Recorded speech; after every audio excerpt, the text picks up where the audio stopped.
Hi everyone, I'm Dr. Joel Hunter, host of Power Talks, empowering you through the voice of truth. I'm really excited about today's program. These are the three giants of the providers of Central Florida, and they're all good friends of mine, and so this is going to be a really fun time.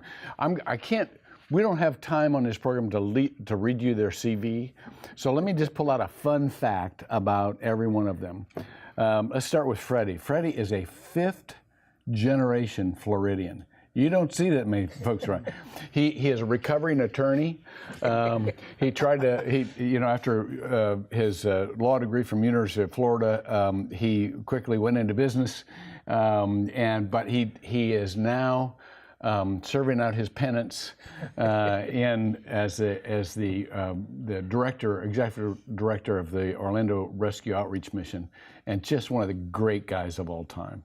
Sitting next to him is Bill Oakley. Bill is, I probably won't get all these titles right, but he's like the executive director or president or CEO of Goodwill Industries of Central Florida. He's spent 39 years in Goodwill Industries and is just one of the most knowledgeable and personable guys. And here's a cool thing about Bill.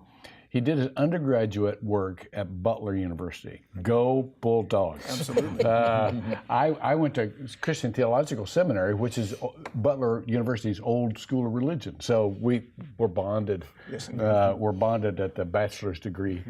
And Major Ted Morris, another just incredible leader in our community. Here's a fun fact about him. He was born in Texas, raised in Tokyo. You don't see that a lot. That's true. Mm-hmm. And he just has that gentle, wise, Oriental spirit about him. But he has been so incredibly effective. And Salvation Army is such a key partner in the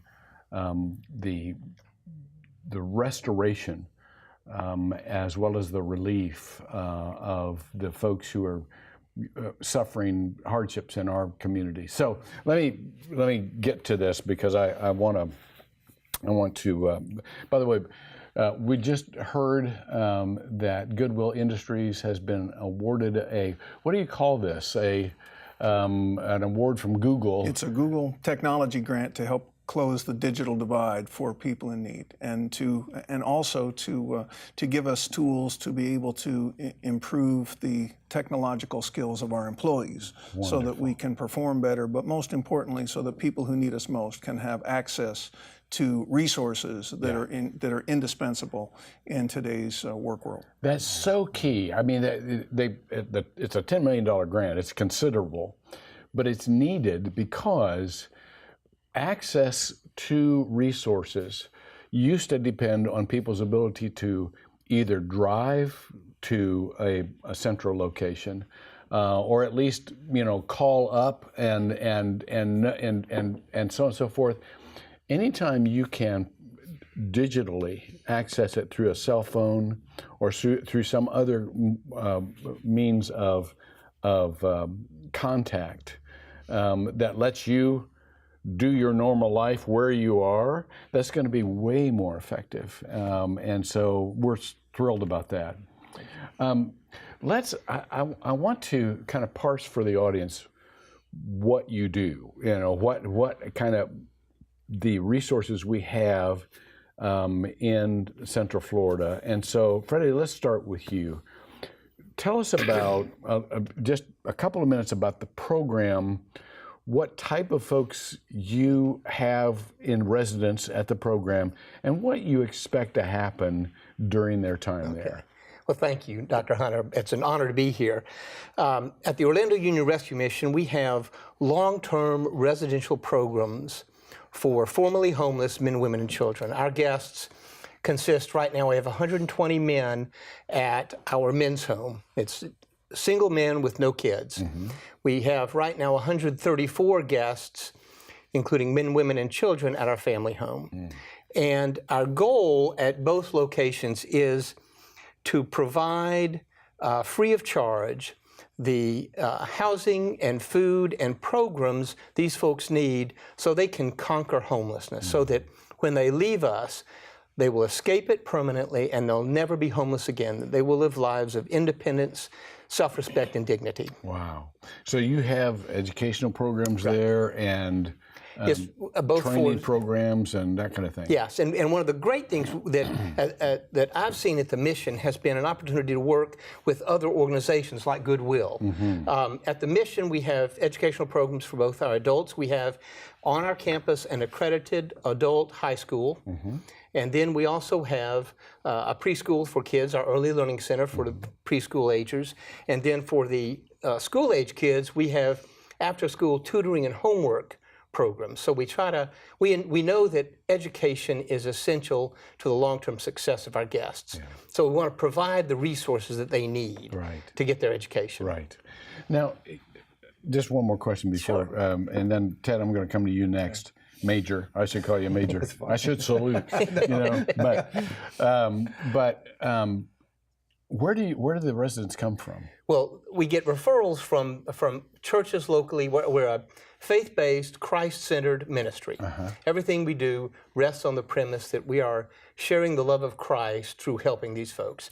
So we get referrals from the community, from churches. One of the interesting aspects of the homeless population is the extensive and pretty effective grapevine of communication that exists. The homeless population typically know where they can go to get what kind of assistance. Now, the mission is known, it's kind of like the Salvation Army, the programs that Ted runs. We're known as an organization that we have pretty strict standards. They have to behave, they have to work while they're living with us, they have to work on campus, and we have a curfew, so it's a system that imposes discipline and structure. So people come to us, probably like Ted's group at the Salvation Army, virtually every day we get applicants coming in looking for assistance. So it's from churches, from other organizations, from just the general population. And I'm assuming just from what you just said that not everybody makes it all the way through the program. No, you have some dropouts? We do. In fact, we just completed a study. When I got to the mission, I asked our team, and I've been there just over 2 years, how successful are we in getting these folks through to graduation or not from our program? And the response I got was, oh, we're awesomely successful. And I said, so like how many? Oh, almost all of them graduate. Well, so we just completed a study of the folks who enter our program, 72% over the past 5 years have graduated. Now, some of them, it takes an extended period of time while they get, most of our men come in, have addiction issues, so we have to help them resolve those and manage those. And then we have to help them learn the habits that will enable them to live independently and self-sufficient when they leave. Major Ted, tell me about the Salvation Army and how it's like the rescue outreach, but how it's different. Tell us about your program. Well, our first goal is to prevent homelessness, and so people come to us every day with needs for utility assistance, mortgage assistance, food, and so if we can help them prevent homelessness, that's the first thing. But of course, as we know, that doesn't always happen. About 600 people a night sleep under a Salvation Army roof, whether it's the 330 senior citizens, low-income seniors, and 2 of our senior citizens high-rise on our property. They're there as long as they want to be, as long as they can live there.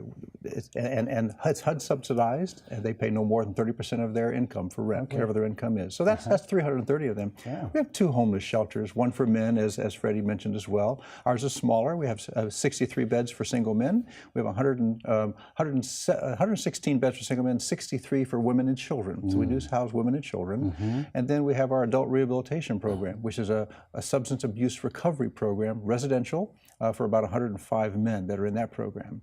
So depending on which one they are, whether they're homeless, whether they have substance issues, we try to have them in those programs as well. Wow.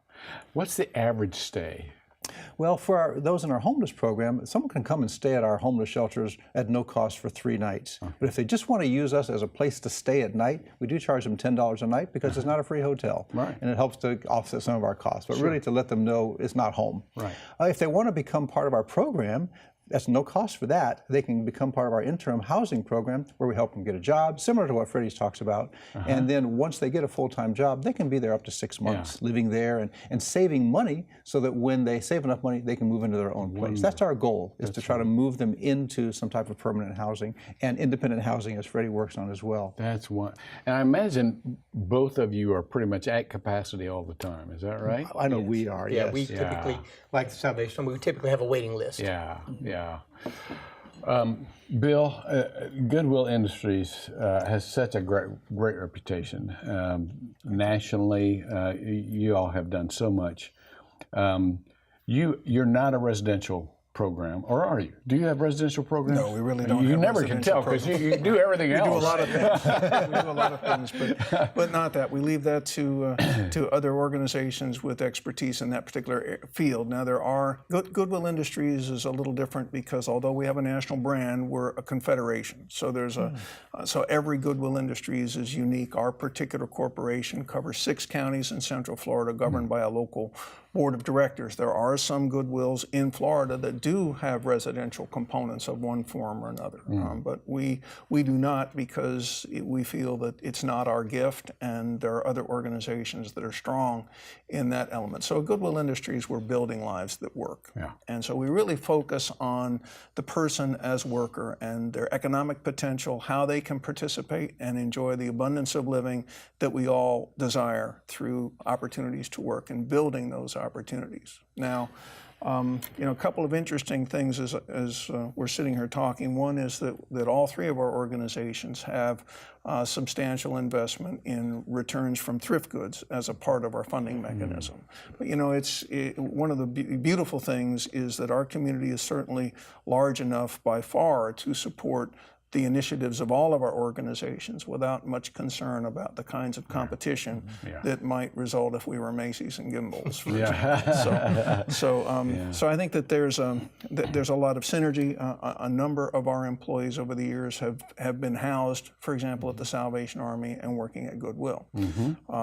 And similarly, I'm sure that there is some back and forth with the Union Mission organization as well. So we really haven't had much services over the years for people who are homeless, but in the last few years, with the concerns that we have in the broader community, we've really done a couple of things to emphasize opportunities for people who are homeless. One is that we are a participant in the Federal Department of Labor's Homeless Veterans Reintegration Program. So every year, we strive for more than 150 veterans to help those individuals to move into employment. And we think employment is the best antidote for homelessness. And so we have, and then we have resources to assist in training and tooling and transportation and other services to help our veterans to succeed at work. So. Give us by the way, all 3 of these great organizations are active in the Central Florida Commission on Homelessness, and so all of them address homelessness in their own way, and we don't know what we'd do without all of them. But could you give us a segment, Bill, or a slice of the different training or types of ministries that you have at Goodwill? Well, the core of our services are our Job Connection Centers. We have 11 of them. They're walk-in centers. Most of them are in Goodwill thrift stores. Some of them stand free in our community where anyone who wants a job or a better job can come in. In those facilities, we offer online job search. We help people with resume building. We have actual training sessions to teach people about the job search process, because getting a job in and of itself is a job. And so learning to do it well is an important skill, not just for the particular need, but so that in a world where there's a lot of transition in employment, people can then have tools the next time they may find themselves in need of a job to be able to continue that search. And of course, they can come back to us for support as required. We also address adult literacy skills, so we have GED training and programming, much of it in collaboration with other organizations in the community. We have specialized programming for people with disabilities. So we work hand in glove with organizations such as the State Department of Vocational Rehabilitation and the Division of Blind Services because for many people, particularly people with disabilities, often have not had the opportunity to succeed or participate in the world of work that we all, I'm sure, worked as teenagers. And in the absence of that experience, many of the soft skills, how to respond appropriately to supervision, how to work with coworkers, how to manage time at work, and just building basic productivity, are all things that are really important to employers that many people with disabilities perhaps haven't had the chance to learn. I could use all those courses myself. I'm thinking, where do I sign up? let me kind of take off on that because it's important. You all are on the ground. I mean, you're on the front lines of citizens that are being challenged either episodically in their lives or generationally. They've just not been schooled or skilled in many of the basics that they need to become independent and live a successful life. If I'm listening to this, I'm thinking, I wonder what are kind of some of the underlying challenges of all this population, the marginalized population. I wonder what some of the underlying challenges all of them have. That's a very general question, but could you take a stab at it? Well, we have a program called Pathway of Hope, which is specifically geared toward addressing the causes of poverty, and that's intergenerational poverty. And so we have to have a parent and a child involved in that program together. Oh, good. And so it's a great program. It's having a hard time getting started because what we're finding is a lot of people we work with, they're not willing to commit to their own growth. And so there's some personal accountability that's required. We want to empower them and not enable them. Right. But through their lives, they've been so used to being enabled at different times. When we want to say, we want to empower you, here's what you need to do yourself, some of them will balk at that. And that's kind of a challenge we're facing. We have to find the people that want to move out of that into a new lifestyle. And it's hard when you're in a multi-generational poverty situation, you know nothing else.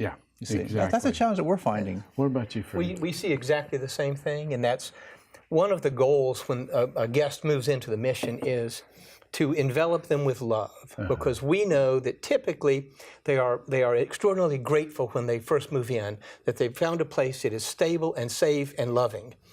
And we know that that honeymoon wears off, and that they begin to chafe occasionally, well, not occasionally, most of the time, at the accountability and structure and discipline that we require, that, as Ted just described it. In order to break that intergenerational cycle of poverty, we know we have to help the parents unlearn those habits that have led to homelessness. I know that a great man I know says that for most homeless, they don't just run out of money, they run out of relationships. I've heard you say that a bunch. And it's true. It's absolutely true. I stole it from somebody else, but thank you. I have stolen it from you. And I admit now, I will confess, I don't always give you attribution.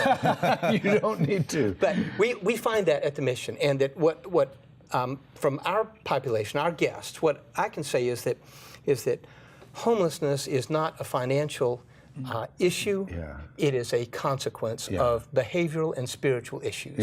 And that in order to be successful and really allow them to escape homelessness forever, we have to help them learn those habits of discipline and structure. And it's tough. And we have to show them constantly an example of accountable love is what it amounts to. Tell them these are the rules and you have to follow them, and it includes drug testing, it includes a curfew every day at 5:30 in the afternoon. You at our men's home, because we know that the temptations that have led our guests to homelessness are literally right outside our door. So when our men move into our program, they don't leave our building alone for 90 days. Because we know that those temptations are out there ready to grab them. Well, that brings up another topic that I'm sure all of you deal with, and that is a lot of people who are facing challenges have burned all of their bridges. You know, they've just kind of run out of relationships. Either they ask as many times so that they're isolated unwillingly, or they're self-isolated because they're ashamed. You know, how do you build them back into a community? Nobody can stay healthy without community. It's all of us need supportive and encouraging and positive, you know, relationships. How do you go about that? Because what Freddie says is right. Once you get out of a structured environment, you know, if you go right back into trying to accomplish it yourself, or just going back into what will ease the pain for a moment, then you're right back in the same boat.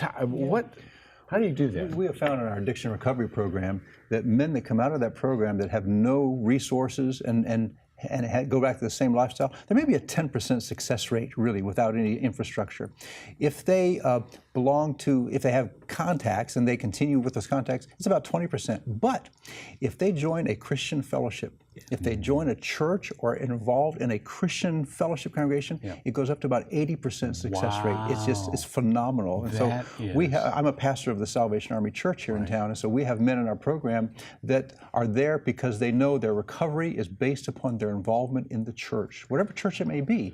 But I think that's significant, you know, in our context here, that a Christian church environment, a religious environment, will help their recovery long term. Yeah.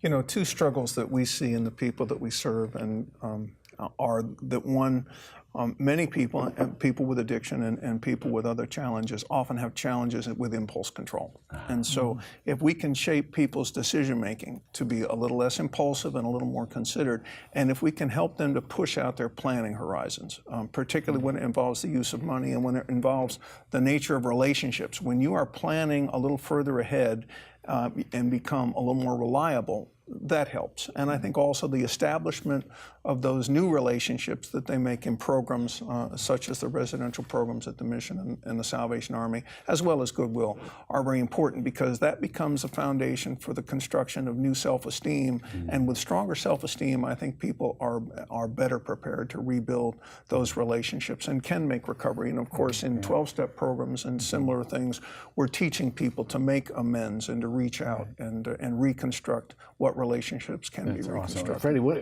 while I write down my note, take impulse control course. You know, I'm going to be at your place all the time. Go ahead.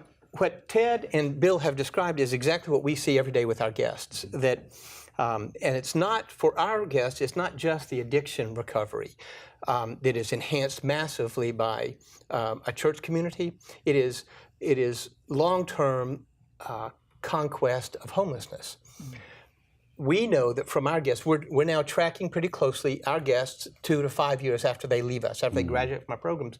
And the ability to integrate into a community of faith is massively important in the long-term success. One of the cool things about Orlando, and it is a huge blessing to me, is getting to work with these other organizations that provide this.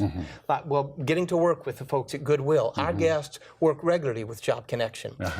Use Job Connection to help them find jobs. We work with Jobs Partnership. We work with Celebrate Recovery. First Baptist has welcomed us. We take a busload of men, 50 men every week, out to Celebrate Recovery program, because we know that that is a long-term indicator of success. And so the opportunity to participate in these programs that will give them the kind of support and accountability and love that they need for long-term success is essential. So how do you, we've only got a couple of minutes left, and so it's unfair to ask you a question like this, but you know, when you care about people, it's exhausting. I mean, it's how do you keep from just burning out? Because these are people you know. I mean, you know their names, and so how do you do that? Well, for me, it's celebrating the successes. To see, we have a family. I have a high school senior, Lamont, who, when they moved in about 2 years ago to the Mission, the family was in disarray. The single mom, they'd been abandoned by the dad, and the mom was addicted to crack. The family is now, Lamont is vice president of the senior class. He was failing when they entered. He is going to go to college. Wow. And to see him, and now he's got a part-time job, that's what sustains me, because you're right, at times it gets discouraging, and it gets wearing emotionally. Yeah. But to see what God can do in the lives of these folks as they begin to transform, and you see that they begin, as we say, a good life where hope happens, you see hope begin to emerge in their lives. Yeah. You know, one common element, again, in the 3 programs is that we all, to a degree, hold our people accountable. And there are standards that are set. And we have to take satisfaction and confidence that when those standards are uniformly applied, and when they're applied with compassion and encouragement, then people can make useful change. And I think we celebrate the useful change that people make in their lives, and lick our wounds when occasionally people that we're working with make bad choices, and they do. But that's the nature of the work. Yeah. Well, I hate this. We're out of time. How can we be out of time? We just started. That's right. Let me just say, on behalf of the community, thank you. You have made such a difference in the lives of, you know, the ones that God has his eye on. That's the sparrow. You know, Jesus said, even as you have done unto the least of me, these, you've done it unto me. And you deal with that population. And so I want to encourage those of you who are listening today. What these folks do on a very broad and very powerful scale, each of us can do just one act of kindness at a time by affording someone the dignity of a conversation, of an encouragement, of asking folks not to give up, of giving them practical help without enabling them and their dependents. And just keep listening. We'll have more for you after this. But as I said, we're out of time. And I want to thank our panelists, Major Morris, Bill Oakley, and my good friend Freddie Clayton. I'm just so glad for them. And thank you for joining us. Remember, these discussions are just that. They're discussions among us. But we'd love to see you continue the discussions at home and go one step farther. Get involved. Because when power talks, you are empowered through the voice of truth. See you next time.